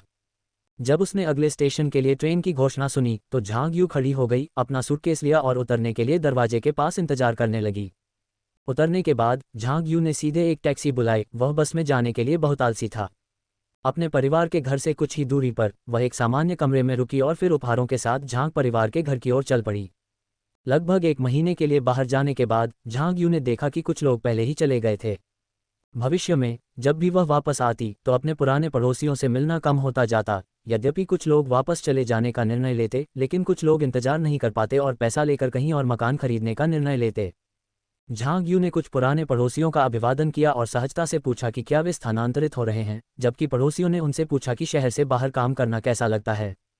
कुछ पड़ोसियों ने झांग यू को एक तरफ खींच लिया। छोटे यू, तुम्हारे माता पिता बूढ़े हो रहे हैं, आप सिर्फ काम पर ध्यान केंद्रित करके उन्हें नज़रअंदाज नहीं कर सकते, है ना। ये सुनकर झांग यूल हंसने लगा। आंटी, मैं शहर से बाहर काम कर रहा हूँ, लेकिन मेरे बड़े भाई और अन्य लोग अभी भी मेरे साथ हैं। मेरे भाई, मेरी भाभी, मेरी बहन और मेरे जीजा सभी बहुत ही पुत्रवत हैं। वे निश्चित रूप से मेरे माता पिता का ख्याल रखेंगे। लेकिन वे दूसरे व्यक्ति को उम्मीद नहीं थी कि झांग यू इस तरह जवाब देगा और वह थोड़ा शर्मिंदा हुआ। मुझे अपने भाई पर भरोसा है। ठीक है आंटी, अब इस बारे में बात नहीं करते। मैं वापस जा रहा हूँ। उफ, मानो वह इसे जाने देगी। वह हमेशा ये कहती रहती थी कि झांग गोहुआ और अन्य कितने अच्छे थे। जब वह घर पहुंची तब तक झांग परिवार ने अपना खाना खत्म कर लिया था और दूजिया बर्तन साफ करने की तैयारी कर रही थी। वे उसे देखकर उत्साहित थे। छोटी यू, क्या तुमने खाना खा लिया? चांग यून ने गर्मजोशी से उसका अभिवादन किया। अभी दोपहर के लगभग 1:30 बजे हैं और उन्होंने अभी अभी खाना खत्म किया है। क्या ये थोड़ा देर नहीं है? हालांकि झांग यू को नहीं पता था कि वे क्या खाना बनाते हैं, लेकिन मेज पर पड़े खाली कटोरे को देखकर ऐसा नहीं लगता था कि वहाँ ज़्यादा खाना था। लगभग खाली कटोरों की ओर देखते हुए, कोई ज़रूरत नहीं, मैं पहले ही बाहर खा चुका हूँ। भाभी, बहन, आप लोग सफाई कर लो। उफ, इतना कम बचा होने के बावजूद भी वे उससे बर्तन साफ करने की उम्मीद कर रहे थे। वे यहाँ किसे मूर्ख समझते हैं? झांग यू ने सभी का अभिवादन किया, लेकिन काम में कोई रुचि नहीं दिखाई। चांग यून ने झांग यू की ओर देखा। छोटे यू, क्या तुम जानते हो, पिताजी ने कहा कि इस बार आवास आवंटन में तुम्हारा हिस्सा होगा। आपके पास तो पहले से ही हिस्सा है, तो आप काम क्यों नहीं करते? चांग यून ये सोचने से खुद को नहीं रोक सका कि जो घर उनका होना चाहिए था वह अब आंशिक रूप से झांग यू को दे दिया गया है, और क्या झांग दागू और उनकी पत्नी अपना घर उन्हें छोड़ देंगे, यह अभी भी अज्ञात था।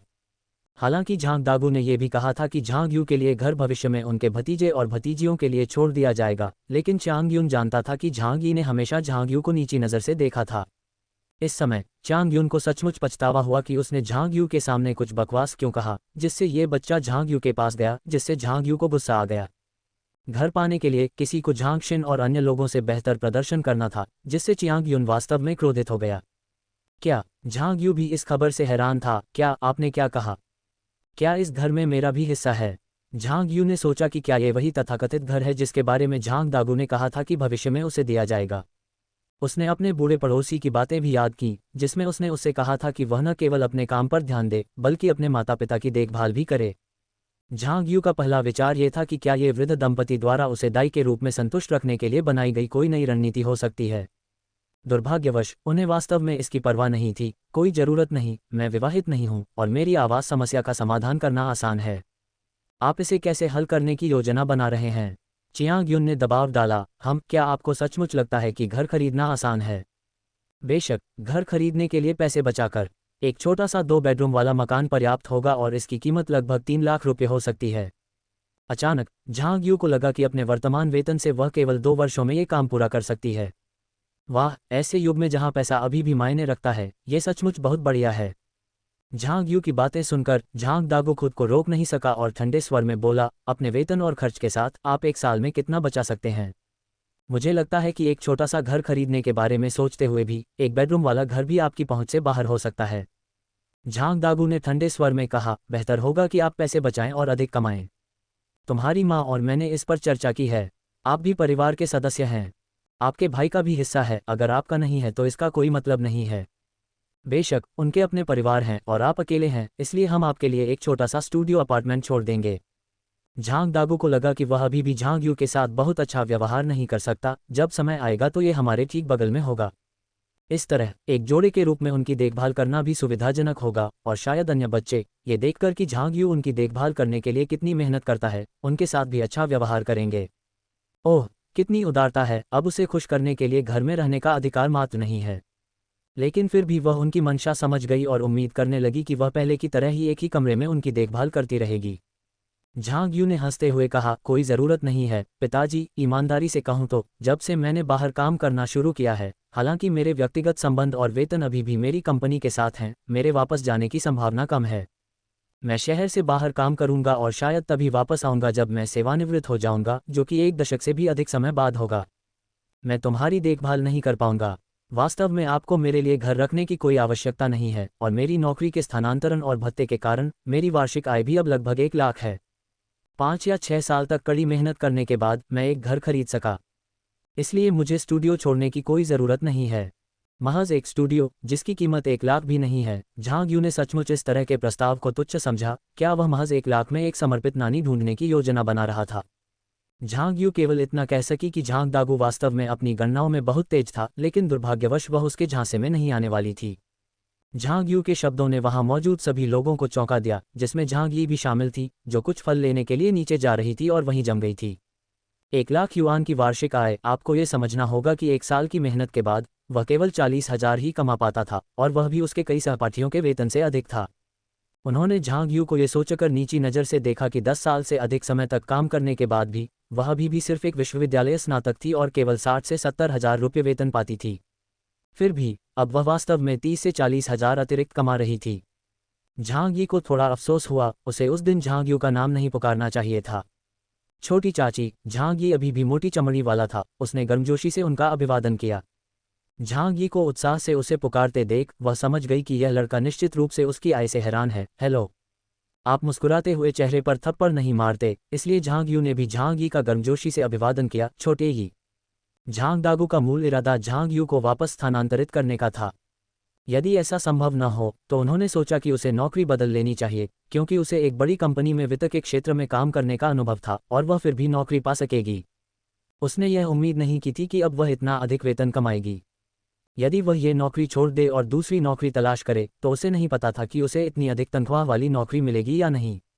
मुझे पता है कि आप अच्छा वेतन कमाते हैं, लेकिन आप इसे छोड़ नहीं सकते। झांग दागू को लगा कि झांग यू अब काफ़ी सफल हो चुका है और वह अपनी बेटी के साथ और भी अच्छा व्यवहार करना चाहता था।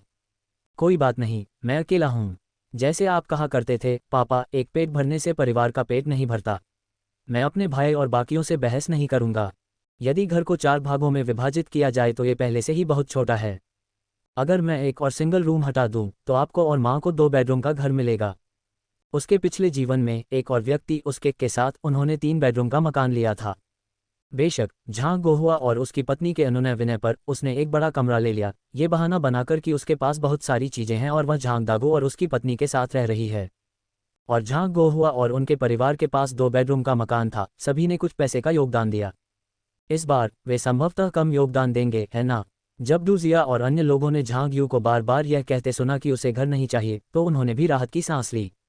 यदि वे 4 2 बेडरूम वाले मकान ले लें तो उन्हें वास्तव में इतना पैसा खर्च करने की ज़रूरत नहीं होगी। नहीं, तुम्हारी माँ और मैंने इस पर चर्चा की है, हम अभी भी 3 बेडरूम वाला घर ले रहे हैं। सभी के आसपास होने का फ़ायदा उठाते हुए झांग दागू ने अपनी व्यवस्था की घोषणा की। क्या वे वास्तव में 3 बेडरूम वाला घर चाहते हैं? झांग गोहुआ सहित वे सभी स्तब्ध रह गए, उसे असमंजस से देखते रहे, समझ नहीं पा रहे थे कि बुजुर्ग दंपत्ति इतना बड़ा घर क्यों चाहते थे। आप शहर से बाहर काम करते होंगे, लेकिन फिर भी हमें आपके लिए एक कमरा छोड़ना होगा। झांग दागू ने झांग यू पर 3 बेडरूम वाला कमरा चाहने का कारण स्पष्ट रूप से थोप दिया।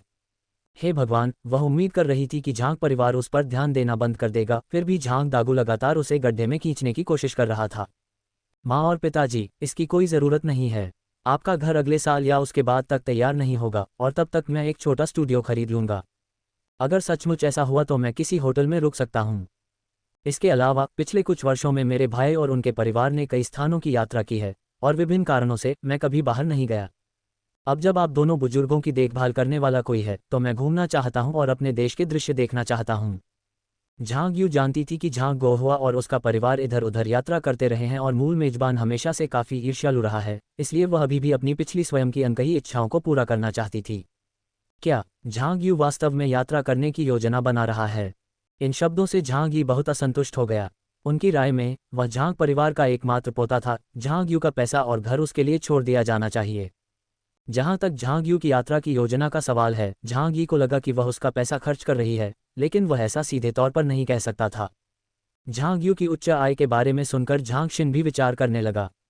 यदि उसे झांग यू से वित्तीय सहायता मिल जाए तो क्या विदेश में उसका भविष्य का अध्ययन आर्थिक रूप से अधिक आरामदायक नहीं होगा? विदेश में पढ़ाई के लिए अधिक धनराशि मिलने पर क्या वह अधिक आराम से नहीं रह पाएगी तथा लागत की चिंता किए बिना चीजें नहीं खरीद पाएगी? वह नहीं चाहती थी कि झांग यू बाहर जाकर मौज मस्ती करे। उसका मानना था कि झांग यू को घर पर ही रहना चाहिए। क्यों न आराम के दिनों में घर आकर दादा दादी की देखभाल की जाए, खाना पकाया जाए और पहले की तरह काम किए जाएं। प्रत्येक असहमतिपूर्ण अभिव्यक्ति को देखते हुए झांग यू को पता था कि वे सोच रहे होंगे कि वह परिवार के भविष्य के पैसे को बर्बाद कर रही है। माँ और पिताजी, मुझे लगता है कि मैं आपकी ज़्यादा देखभाल नहीं कर पाऊंगा, इसलिए जब घर की बात आए तो आपको वास्तव में मुझ पर विचार नहीं करना चाहिए, झांग यू ने ईमानदारी से कहा। इन दिनों मैं बहुत सोच रहा हूं और महसूस कर रहा हूं कि मेरे बड़े भाई की तुलना में मेरा जीवन सचमुच व्यर्थ है। जब भी कोई कंपनी की यात्रा होती थी, मैं नहीं जाता था क्योंकि मुझे तुम्हारी चिंता होती थी। अपने खर्च पर यात्रा करने की बात तो छोड़ ही दीजिए। मैं कुछ बार ही शहर से बाहर गया, वह भी काम से संबंधित कारणों से। सचमुच मुझे ऐसा लगता था कि मेरे पास अपने लिए कभी समय ही नहीं था। इस बार मैं 1 महीने के लिए बाहर गया हूं और यह वास्तव में आरामदायक रहा है। रोज़ाना मुझे केवल एक व्यक्ति के लिए खाना बनाना पड़ता था और सप्ताहांत में मैं बाहर जा सकती थी और पूरे परिवार को खिलाने की चिंता नहीं करती थी। मुझे लगता है कि इस तरह का जीवन मुझे उपयुक्त लगता है। झांग दागू ने यह उम्मीद नहीं की थी कि झांग यू अपने दूर रहने के दौरान इतना कुछ सोचेगी, यहाँ तक कि उनसे जुड़े न रहने के बारे में भी सोचेगी। हमारा क्या होगा? क्या तुम अब अपनी माँ और मेरी देखभाल नहीं करना चाहते? झांग दागू ने चिंतित होकर पूछा। क्या आपके पास मेरे भाई और भाभी नहीं हैं? पहले खाना बनाना मेरी जिम्मेदारी थी, अब वे आपकी देखभाल कर सकते हैं। मेरी भाभी जल्द ही सेवानिवृत्त होने वाली हैं। या फिर आप एक नौकरानी रख सकते हैं। अगर ऐसा हुआ तो हम चारों भाई बहनों को इसमें योगदान देना चाहिए। मैं निश्चित रूप से अपना योगदान दूंगा। जहां तक अस्पताल में रहने की बात है, मैं आपकी देखभाल करने के लिए वापस नहीं आ सकता।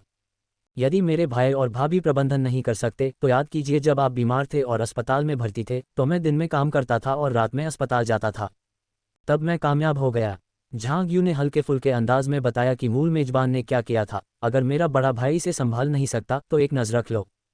जहां तक पैसों की बात है, अगर आपको हमसे योगदान की ज़रूरत होगी तो मैं अपना हिस्सा दे दूंगा, झांग यू ने स्पष्ट कहा। झांग हॉन ने बच्चों द्वारा भुगतान करने और चारों द्वारा खर्च बांटने के बारे में सुनकर निराश होकर कहा, ईमानदारी से कहूं तो छोटी यू, चूंकि तुम अकेली रहती हो इसलिए ये तुम्हारे लिए अलग बात है। हमारे ऊपर भारी बोझ है। वास्तव में यदि उसकी आय अधिक थी तो वह सब कुछ क्यों नहीं जुटा सकती थी? इसमें कोई मदद नहीं। तुम्हारा वेतन मेरे वेतन से कम नहीं है।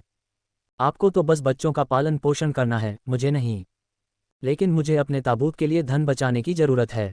आखिरकार मेरे कोई वंशज नहीं है और मैं किसी से यह उम्मीद नहीं करता कि वह मेरी देखभाल करेगा। जब मैं बूढ़ा हो जाऊंगा तो मुझे नर्सों के लिए, अस्पताल में रहने के लिए और देखभाल करने वालों को नियुक्त करने के लिए धन की आवश्यकता होगी। सीधे शब्दों में कहें तो अगर मैं पैसा कमाने और बचाने के लिए कड़ी मेहनत नहीं करूंगा तो मैं सफल नहीं हो पाऊंगा। झांग यू ने अप्रत्यक्ष रूप से झांग यी और अन्य लोगों से कहा, क्षमा करें लेकिन उसके पैसों पर भरोसा मत करो। उसका पैसा उसके बुढ़ापे के लिए था। झांग यी और अन्य लोगों ने झांग यू की बात समझ ली और वे अप्रसन्न हो गए क्योंकि उन्हें लगा कि वह बहुत कंजूस है। उन्हें सचमुच उसकी बातों पर विश्वास नहीं हुआ। कोई अपने भतीजे और भतीजियों पर भरोसा कैसे नहीं कर सकता?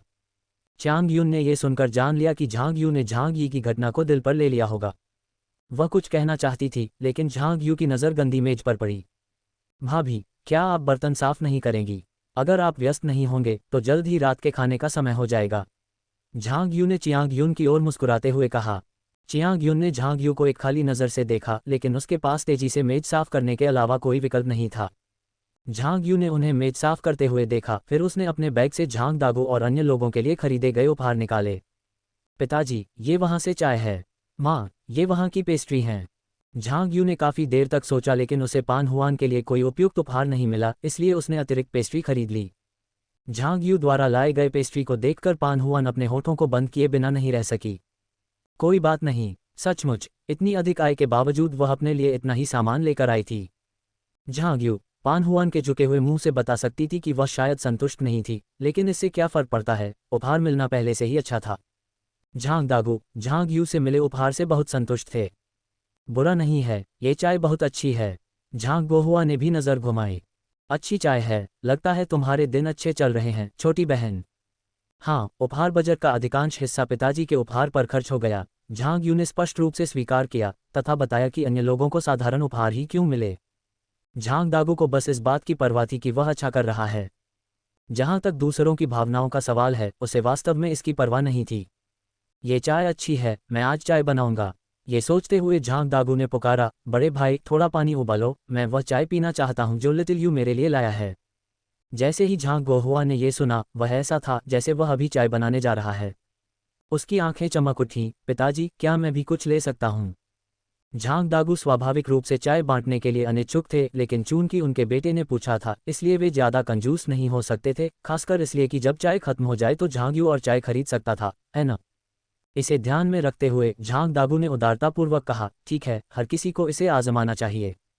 चियांग युन रसोई में बर्तन धो रही थी, तभी उसने झांग दागू को पानी उबालने के लिए कहते सुना, जिससे वह बहुत क्रोधित हो गई तथा उसे ऐसा महसूस हुआ जैसे उसके साथ नौकरानी जैसा व्यवहार किया जा रहा हो।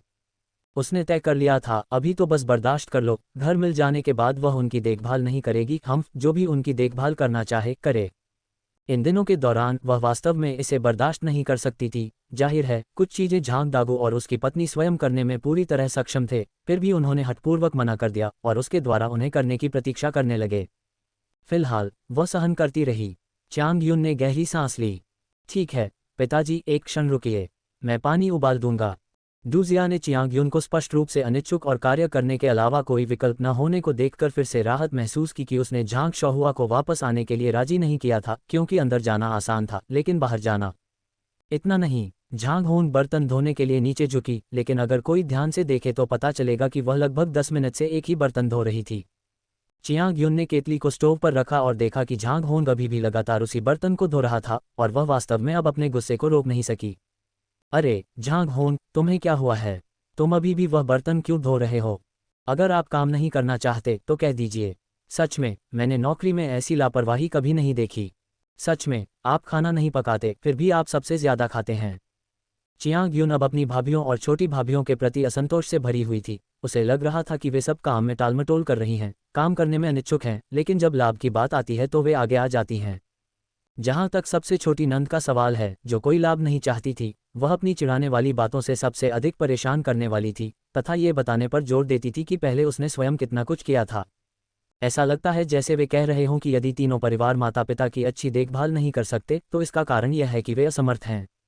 झांग हॉन को रंगे हाथों पकड़े जाने पर कोई शर्मिंदगी नहीं हुई। मैं वही खाता हूं जो मेरी माँ ने बनाया है, जो मेरी माँ ने खरीदा है।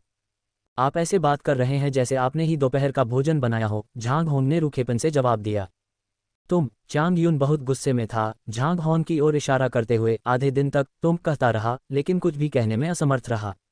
मेरा क्या? झांग होंग भी गुस्से में था, आप यहाँ मेजबान हैं, आपको और अधिक काम करना चाहिए। जब छोटी यू यहाँ रहती थी तो वह कम से कम 2000 रुपये प्रति माह रहने के खर्च में देती थी, क्या आप देते थे? झांग हॉन को यकीन था कि झांग गोहुआ और उनकी पत्नी ने निश्चित रूप से कोई जीवन यापन व्यय नहीं दिया होगा।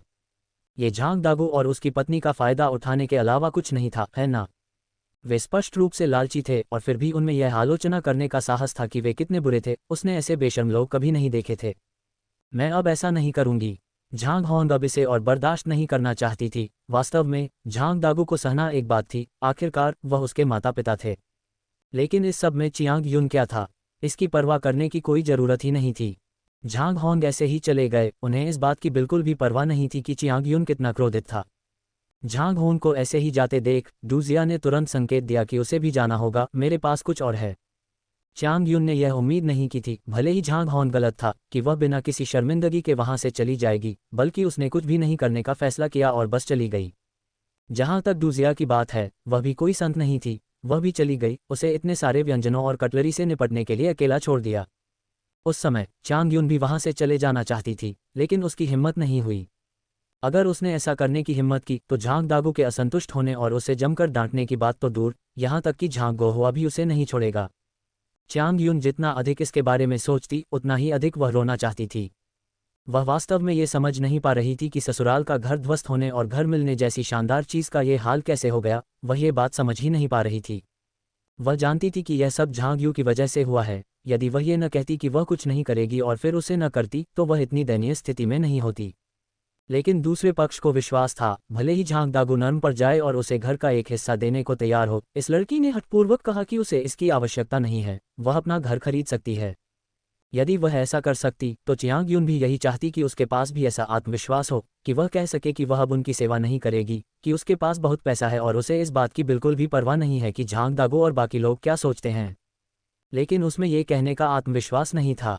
यद्यपि उनके पास पैसा था, लेकिन घर को सजाने, दहेज देने और शादी के कामों को निपटाने के बाद उनके पास जो पैसा था वह लगभग खत्म हो चुका था। और अब भी वही पुरानी समस्या है, यदि उसका परिवार अच्छा प्रदर्शन नहीं करेगा तो अंततः इसका लाभ किसे मिलेगा? ये या तो झांग शहुआ का परिवार होगा या झांग हॉन का परिवार होगा। शुरू में उसने अनुमान लगाया कि यह झांग शहुआ का परिवार होगा। उसने उसे यह कहते सुना था कि यह कितना दुख की बात होगी यदि अच्छे अंक लाने के बावजूद झांगशिन कॉलेज न जाए या विदेश में पढ़ाई न करे। वह गारंटी दे सकती थी कि जब झांग शहुआ ने यह कहा तो वह वास्तव में झांग दागो और उसकी पत्नी को यह विश्वास दिलाने की कोशिश कर रहा था कि झांग शिन होनहार है, कि लड़की होने के बावजूद वह झांग ई से पीछे नहीं रहेगी और पालन पोषण के लायक है। क्या विदेश में पढ़ाई के लिए पैसे की आवश्यकता नहीं होगी? इसके लिए बहुत सारे पैसों की आवश्यकता होगी। तो क्या झांग शहुआ का परिवार उस लड़की को विदेश भेजने का खर्च उठा सकता है? यदि वे ऐसा करने में समर्थ होते, यदि उन्हें झांग दागो और उनकी पत्नी से धन मिल जाता तो वे ऐसा क्यों नहीं करते?